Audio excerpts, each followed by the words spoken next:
What's up mga kamundo? For today's vlog, panglimang araw na nga ng ating Nagayasumi ngayong Golden Week. Kaya naman ito, tara samahan nyo ako magpunta dito sa Tokoyama para mag-karaoke mga kamundo. Yun, nagkayaan nga kaming mag-karaoke. At bago nga dumaan muna ako dito sa 7-Eleven para mag-recharge ng aking Ikuka card mga kamundo kasi wala nang laman.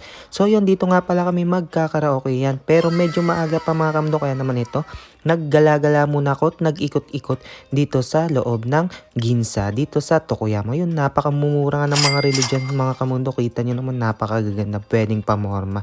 At dito, tumambay lang muna ako ng saglit, nagmuni-muni at habang naghihintay, dito na muna ako nagpalipas ng oras dito sa Tokoyama Eki.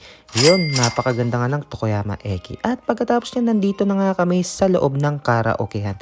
Yun, nag-umpisa na nga kaming kumanta dyan mga kamundo.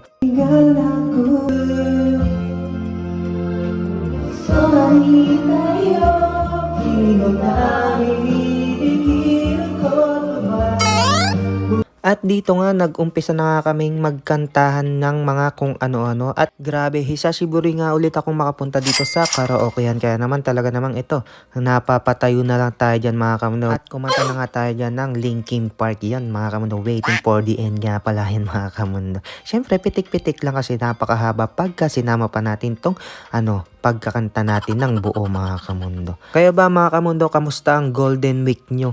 Ano na bang mga nagawa nyo ngayong Golden Week o ngayong Nagayasumi? At dito nga grabe, sabi ko cancel na nga ang kanta ko. Grabe naman talaga ang birik ni Erica dyan mga kamundo, pakinggan nyo.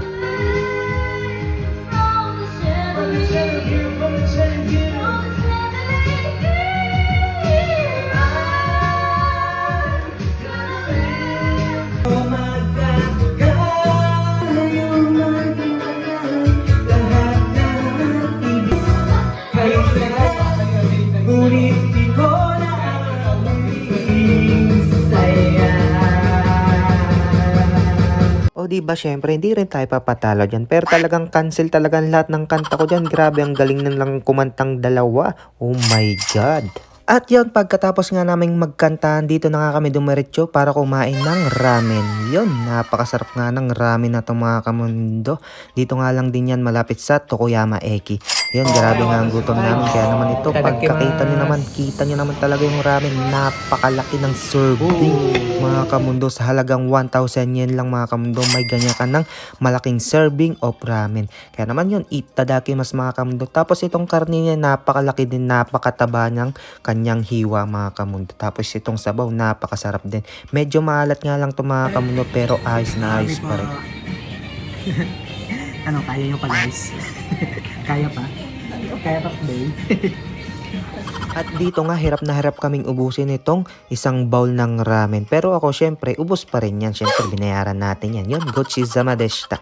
At dito nga, pauwi na nga kami at may nadaan na kaming nabasting dito sa Tokoyama Eki. At kung umabot ka nga pa sa video ko na to, huwag mo na makalimutang mag-like, share, and follow sa ating mga video. Yun, maraming salamat sa inyong panonood. Huwag kayong magsawang suporta sa aking mga video. Yun lang. Hi! Janet!